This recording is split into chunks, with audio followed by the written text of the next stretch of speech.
సంవత్సరాల తరబడి ఎన్ని మందులు వాడినా మీ మోకాల నొప్పులు తగ్గట్లేదా? ప్రాణ పెయిన్ క్లినిక్ లో అత్యాధునిక చికిత్స. ప్రస్తుతం మనతో పాటు ఉన్నారు లోక్ సత్తా అధినేత జయప్రకాష్ నారాయణ గారు. Hyderabad disaster response and assets monitoring and protection HYDRAA, దీని మీద ఆయన ఒపీనియన్ ఏంటో ఇప్పుడు తెలుసుకుందాం.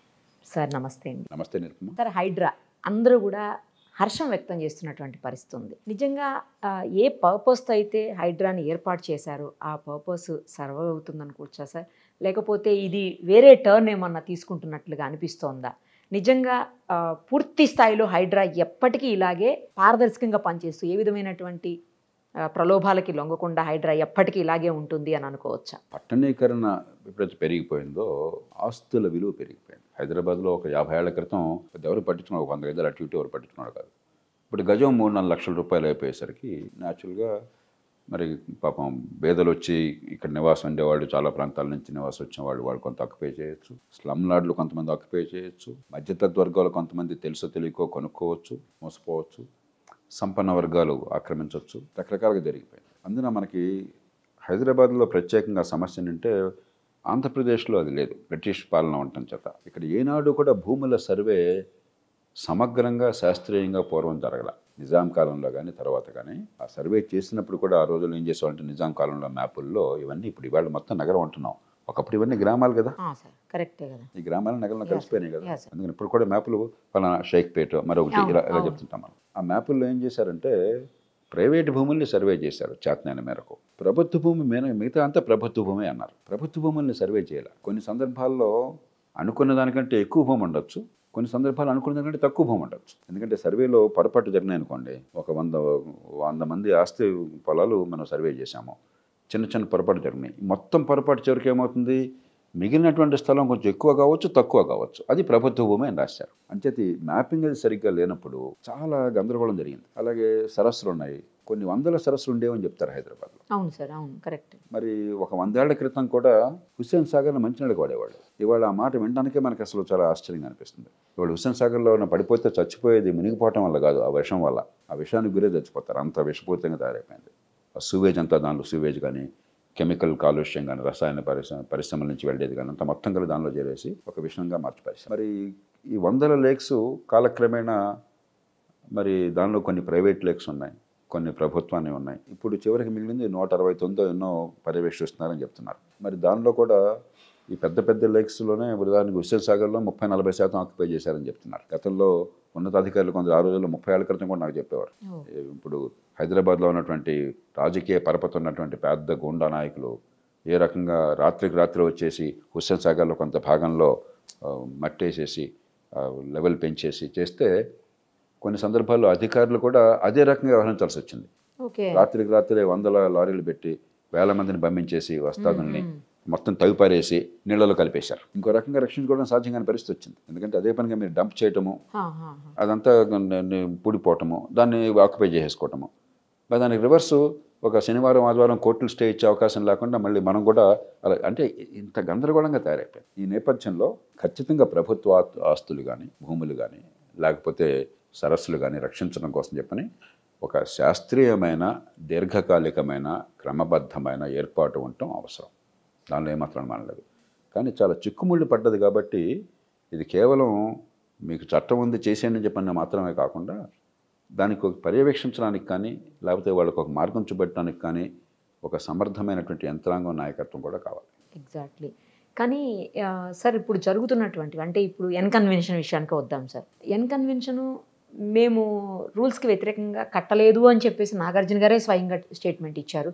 కోర్టుకి వెళ్ళి ఆయన స్టే కూడా తీసుకొని వచ్చారు. బట్ అప్పటికే కూల్చివేసేశారు. అక్కడ కనుక రియాలిటీ ఉంటే మీరు అంటే ఏమన్నా ప్రాబ్లం ఉంటే కూల్చుకోండి అని ప్రభుత్వం చెప్పింది, సేమ్ టైము కోర్టులు కూడా చెప్పినటువంటి పరిస్థితి.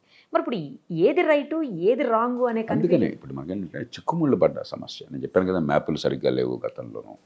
సరస్సుల్లో కూడా కొన్ని ప్రైవేటు కొన్ని ప్రభుత్వం అనే ఉన్నాయి. 169 సరస్సుల్లో ఆ సరస్సుల్లో హుస్సేన్ సాగర్లో 40% ఆక్యుపై చేశారని చెప్పి మిగతా సరస్సులో కూడా చాలా కాలం పూర్తి చేశారు. నేను శాసనసభ్యుడిగా ఒక్కొక్కటిపల్లిలో ఉండగా అక్కడ చాలా ఉండే లేక్స్. తలప్రాణం తక్కువచ్చింది నాకు. ప్రభుత్వ యంత్రాంగాన్ని కదిలించి ఆ లేక్స్ని సర్వే చేసి అక్కడ దానికోసం డబ్బులు ప్రత్యేకంగా కేటాయించి లేక్స్కి కంచెలు వేయించడం కోసం చెప్పాను, ఫెన్స్ కట్టించడం కోసం చెప్పాను. సహకరించేవాళ్ళు కాదు, ఎందుకంటే యంత్రాంగం లాలూచి పడింది. అదే సార్, ఎస్. రాజకీయ పార్టీలు ఎన్నికైన నాయకత్వం పార్టీలకు అతీతంగా లాలూచిప్పుడు మన కార్యకర్త తీసుకురా ఇలా జరిగింది. కాబట్టి చిక్కుముళ్ళు చిక్కుముళ్ళు అని చెప్పాను. చిక్కుముళ్ళు ఇవ్వటం అనేది ఒక్కరోజు ఆషామాషిగా జరిగే పని కాదు. నేను ఒక చిన్న ఉదాహరణ చెప్తాను. మీకు అడపదడప హైదరాబాద్లో వర్షం వస్తే వరదలు వస్తుంటాయి. మామూలుగా ఒక నగరంలో, అందున ఈ ఎగుడు దిగుడు ఉంటున్న నగరంలో వరదలు ఉండకూడదు, ఎందుకంటే డ్రైన్ అయిపోయి మూసిలోకి వెళ్ళిపోవాలి, మూసి నుంచి కృష్ణలో కలిసిపోతుంది. అంటే ఏంటి, మీరు డ్రైనేజీని అడ్డుకుంటున్నారు. డ్రైనేజీ అడ్డుకుంటే వర్షం కురిస్తే మరి వర్షం నీళ్ళు ఏమవుతాయి, మరి నీళ్లు పోవాలి ఎక్కడో చోటకి, వరద వస్తుంది. ముఖ్యంగా ఆ ముంపు గురయ్యేది పేద ప్రాంతాలు, లోతట్టు ప్రాంతాలు, పేద ప్రాంతాలు. దీనిలో తెలివితేటలు అక్కర్లేదు. అది జరిగిన తర్వాత మనం అంతా లబలబలాడుతున్నాం.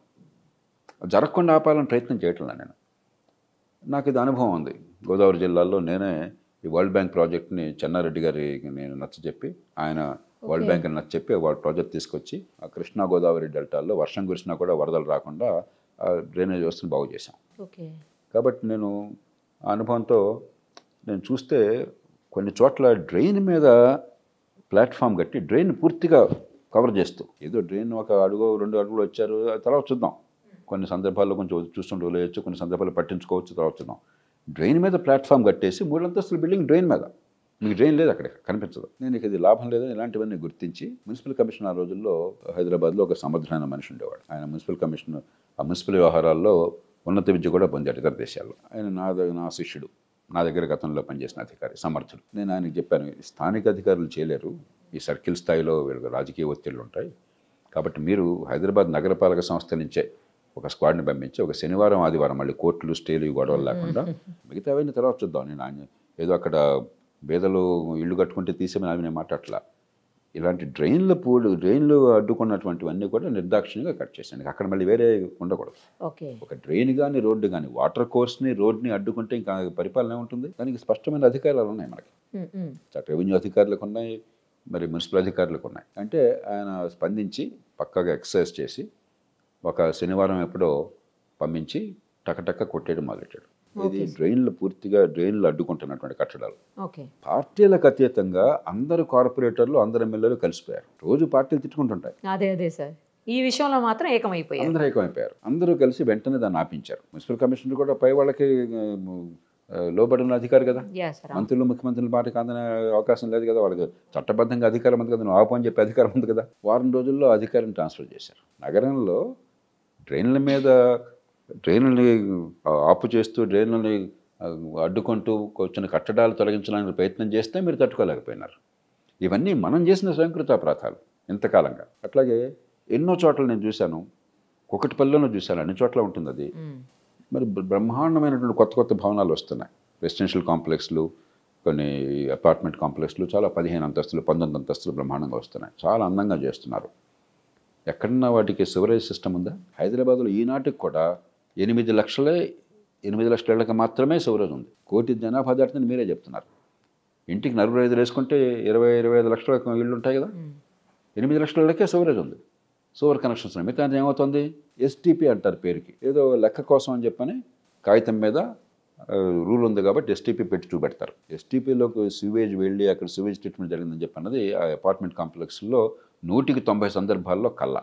లేక్స్ ఉన్నాయి కదా, పక్కన లేక్కి పైప్ పంపించేస్తారు, లేక్లోకి వెళ్ళిపోతుంది. ఆ లేక్ నీళ్ళని హుస్సేన్ సాగర్ అయిపోతాయి కూకట్పల్లి నాలా నుంచి. ఇది మనకు తెలియదా జరుగుతుందని? 1 కోటి జనాభా ఉన్నప్పుడు, 1.5 కోటి జనాభా ఉన్నప్పుడు, 1 కోటి జనాభా దాటినప్పుడు 8 లక్షలకే సివేజ్ కనెక్షన్స్ మీ లెక్కల్లోనే ఉన్నాయిగా. నేను నా సొంత మాట చెప్పట్లా, ఇది ప్రభుత్వం లెక్కల్లోనే,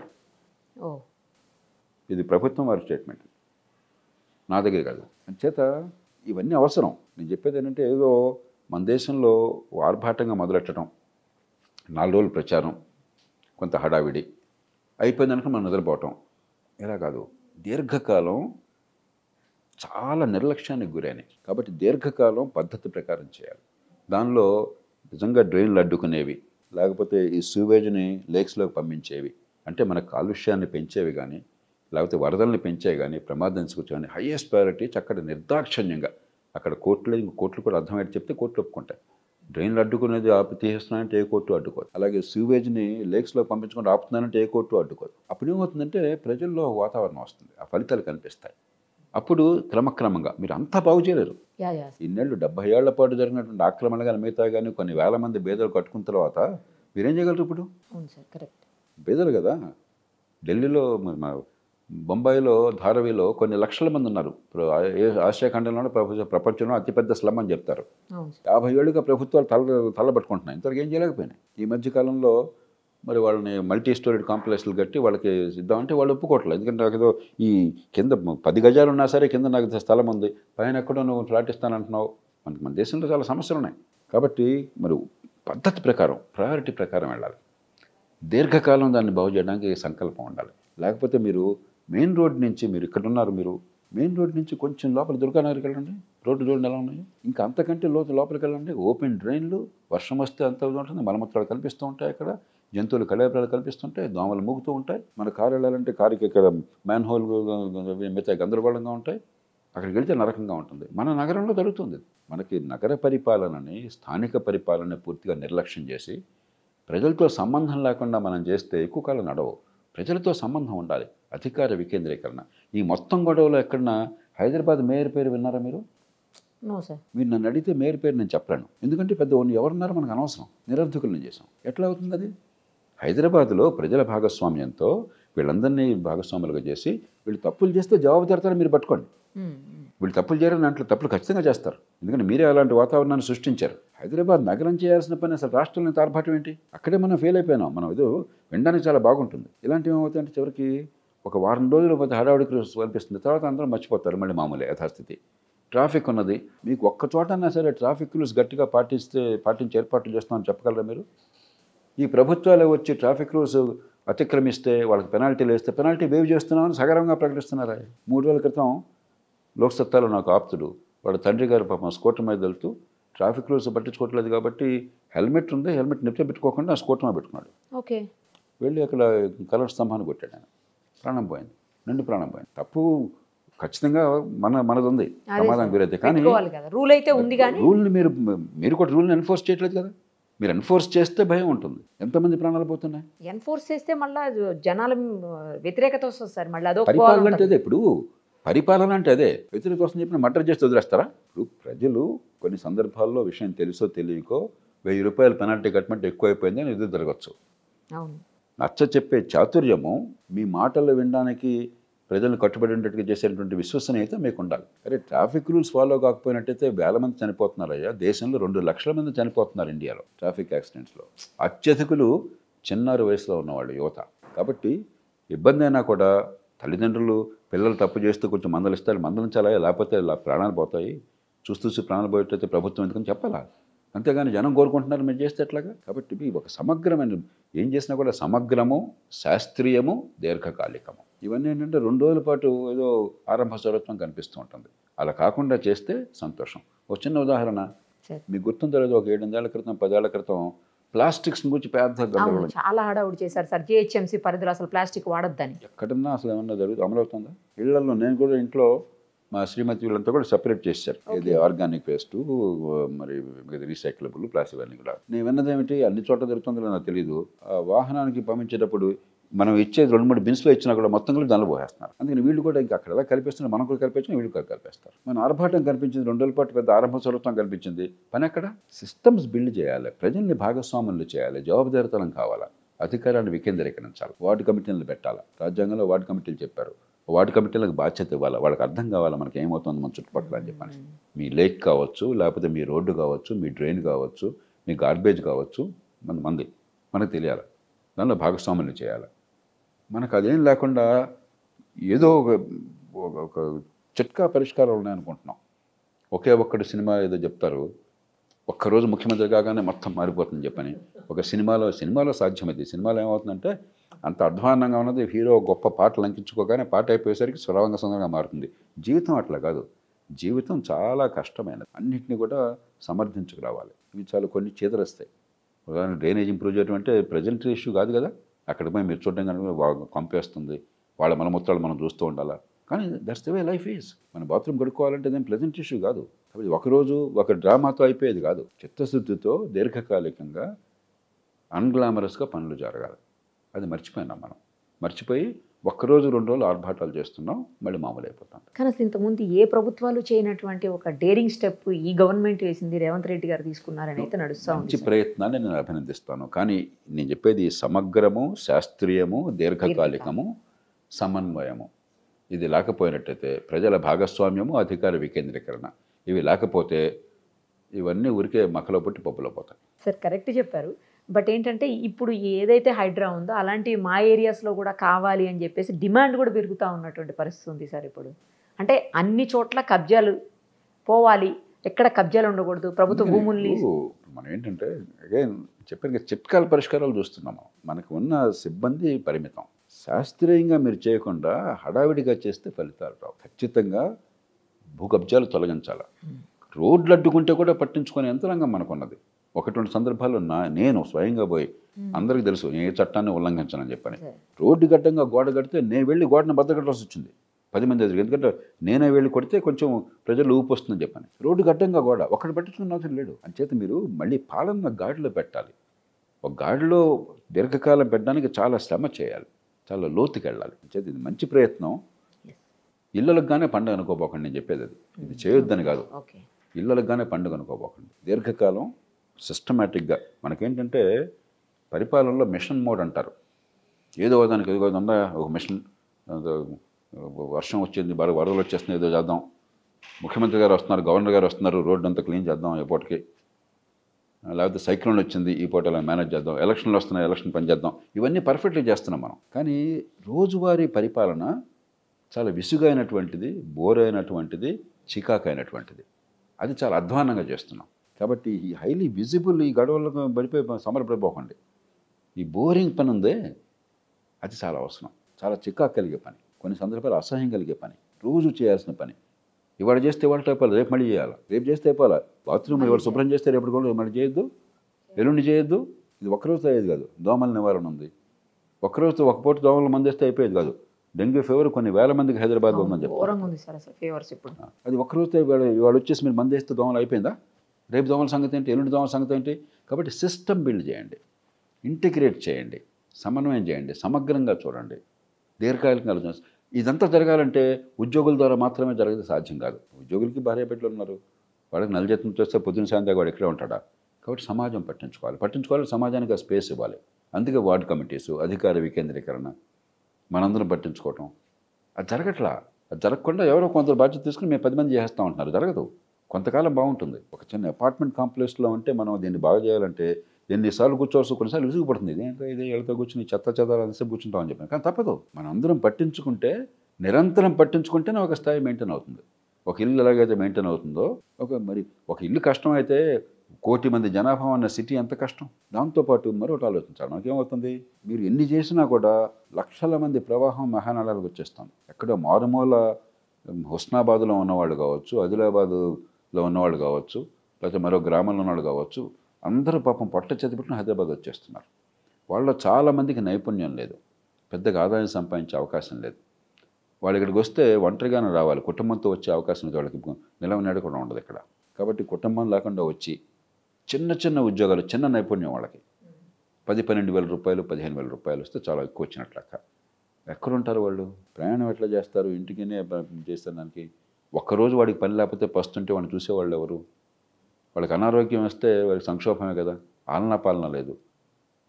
కాబట్టి ఈ ప్రాబ్లం ఇక్కడ రాకుండా చిన్న చిన్న పట్టణాలు అక్కడ డెవలప్ కావాలా. మన దృష్టి అంతా హైదరాబాద్ మీద పెట్టి ఏదో చేస్తాం, ఇంకా జనం వస్తారు, బేదలు వస్తారు, వాళ్ళు ఏ పాపం ఎరగిన వాళ్ళు, వాళ్ళకి ఆదాయాలు లేవు, మరి వాళ్ళకి స్కిల్స్ లేవు, నైపుణ్యం లేదు, చిన్న ఆదాయాలతో బతుకు దిందరగండంగా ఉంటుంది.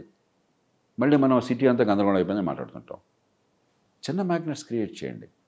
ఏ జిల్లాకు ఆ జిల్లా, ఏ తాలూకాకు ఆ తాలూకా, ఎక్కడికక్కడ ఈ చిన్న నైపుణ్యంతో అక్కడ ఉద్యోగం దొరుకుతుంది అనుకోండి. ఈ 10-12 వేలు అక్కడ వచ్చింది అనుకోండి, 15,000 అక్కడ వచ్చింది అనుకోండి, గౌరవంగా బతకచ్చు. ఆలనా పాలన ఉంటుంది, ఖర్చు తక్కువ ఉంటుంది, అన్ని సౌకర్యాలు ఇక్కడున్నాయి, అక్కడికి అంతే. కాబట్టి ఈ నేను చెప్పేది సమగ్రం అంటే అర్థం అది. మనం ఏదో ఒకటి చేసి ఇది బాగుంది అనుకుంటున్నాం కాదు. ఈ మొత్తం చేయకపోతే ఫలితాలు రావు. సమగ్రము, శాస్త్రీయము, హేతుబద్ధము, దీర్ఘకాలము, సమన్వయము, ప్రజల భాగస్వామ్యము, అధికార వికేంద్రీకరణ, ఇన్ని కలిపితే కానీ సక్సెస్ రాదు. మనం అంతా సినిమాటిక్ ప్రభావం మన మీద చాలా ఎక్కువ ఉంది. ఏదో ఒక ప్రకటన, ఒక పని, ఒక ఇది అయిపోయిందంతా అనుకున్నా అవదు. భారతదేశంలో కొన్ని కోట్ల మంది జీవితాలను సృష్టించే సమస్యలకి చిట్కా పరిష్కారాలు ఉండవు. ఇప్పుడు కొంతమంది మాట్లాడుతున్నారు సార్, ఇది కేవలం కక్ష సాధింపు కోసమే హైడ్రాన్ వేశారని చెప్పేసి, దీని వెనకాల చంద్రబాబు గారు కూడా ఉన్నారని ఇలా మాట్లాడుతున్నారు. దాని మీద నేను ఇప్పుడు వ్యాఖ్యానించాను. వాస్తవాలు తెలియకుండా ఒక ప్రభుత్వం ఒక సత్సంకల్పంతో పనిచేస్తే ఆ ప్రభుత్వం మనది. నేను ఎప్పుడు ఆ మాట నమ్మేవాడిని, ఎప్పుడు ఆ మాట చెప్పేవాడిని. వాళ్ళ పార్టీ ఏమిటి, కులం ఏమిటి, మతం ఏమిటి, మనిషి ఎవరు మనకు అనవసరం. ప్రభుత్వాన్ని మనం ఎన్నుకున్నాం, పన్నులను మనం కడుతున్నాం. ఒక ముఖ్యమంత్రి గారు ఒక ప్రభుత్వం వచ్చి మేము ఈ పని ఈ సంకల్పంతో చేస్తున్నాము, చట్టబద్ధంగా ఈ బాధ్యత మాకున్నది, ఈ అధికారాన్ని ఇలా ఉపయోగిస్తున్నామంటే పూర్తిగా మద్దతు ఇచ్చే బాధ్యత నాది. వాళ్ళు పొరపాటు చేస్తే, బుద్ధిపూర్వకంగా తప్పు చేస్తే, వాస్తవాలు తెలిస్తే ఖచ్చితంగా విమర్శిద్దాం. అంతేగాని ప్రభుత్వం ఏం చేసినా కూడా వాళ్ళని తిట్టడమే పనిగా పెట్టుకోవటాన్ని నేను ఒప్పుకోను. అప్పుడు పరిపాలన నడవదు. మన ప్రజాస్వామ్య ప్రభుత్వంలో కొన్ని మౌలికమైన సాంప్రదాయాలు ఉండాలి.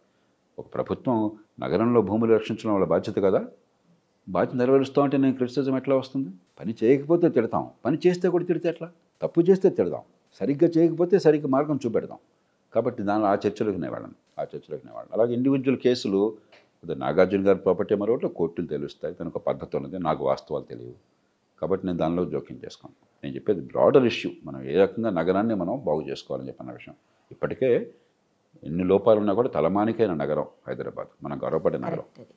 చంద్రబాబు నాయుడు గారి పుణ్యమా అని చెప్పని, తర్వాత రాజశేఖర్ గారి పుణ్యమా అని చెప్పని, తర్వాత మళ్ళీ కేసీఆర్ గారి పుణ్యమా అని ఖచ్చితంగా హైదరాబాద్ నగరానికి మంచి సౌకర్యాలు అనుకుంటున్నాయి. మన దేశంలో పరిస్థితులు చూస్తే చాలా లోపాలు ఉన్నా కూడా. అయితే మిగతా కూడా బాగు చేస్తే ఈ డ్రైనేజ్ కానీ, వాటర్ సప్లై కానీ, 40 పాళ్ళు ఇప్పుడు హైదరాబాద్ నగరానికి వస్తున్న వాటరు పక్కన గోదావరిని కృష్ణ ఉండటం చేత, పుష్కలంగా నీళ్ళు ఉండటం చేత, మీరు ఒక లండన్ నగరానికి ఎంత నీళ్ళు వస్తాయో తలసరి, ఒక ప్యారిస్కి ఎంత వస్తాయో, న్యూయార్క్ ఎంత వస్తాయో అన్ని నీళ్ళు వస్తున్నాయి. ఇక్కడ ఇళ్ళకి అందుతున్నాయి పూర్తి స్థాయిలో.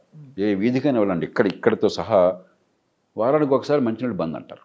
ఏదో ఇక్కడ బోర్వెల్ ఉంది, మాకు వాటర్ హార్వెస్టింగ్ చేస్తున్నాము, నేలకు ఇబ్బంది లేదు, కానీ మంచినీళ్ళు బంద్ అంటున్నారు. ఏమవుతుంది? 40% నీళ్లు వచ్చినన్ని ఇంత కొన్ని 100 కోట్ల రూపాయలతో పంపు చేసి ఇక్కడ తీసుకొచ్చి ఇక్కడి నుంచి మూసిలోకి పంపించేస్తున్నాం. మీరు అది చేయకుండా 1000 కోట్ల పథకం గురించి మాట్లాడతారు మీరు. నాకు ఆ నీళ్లు సద్వినియోగం డిస్ట్రిబ్యూషన్ సిస్టమ్ లేకపోతే ఏం ఉపయోగం? అలాగే ఈ సూవేజ్ ఇందాక అనుకున్నాము, మీరు 8 లక్షలకే ఉన్నది, అది కూడా తర్వాత ట్రీట్మెంట్ ఎట్లా అవుతుందో అంబర్పేటలో మరో చోట నాకు తెలియదు. అది అసలు సూవేజ్ లేకుండా సూవేజ్ అంతా కూడా మీరు సరస్సులోకి పంపించి అక్కడి నుంచి హుస్సేన్ సాగర్ పంపించి అక్కడి నుంచి మళ్ళీ మూసిలోకి పంపిస్తున్నారు. నాకు నరకంగా ఏమవుతుంది, దోమల రాక ఏమవుతాయి, జబ్బుల రాక ఏమవుతాయి? ఇవన్నీ ఒక్క స్టేట్మెంట్తో వచ్చాయి కాదు, ఒక ఆర్గనైజేషన్తో వచ్చాయి కాదు, సిస్టమేటిక్గా బిల్డ్ చేయాలి. అది లేకపోతే ఏదో కొన్ని బాగున్నట్టు కనిపించిన తాత్కాలికం, అది మిగతా బాగుపడవు, నగర జీవనం నరకంగా మారుతుంది చాలామందికి. Thank you sir, thank you so much. Suman టీవీలో మీ పర్సనల్ అండ్ బిజినెస్ ప్రమోషన్స్ కోసం కింది నెంబర్కి కాంటాక్ట్ చేయండి.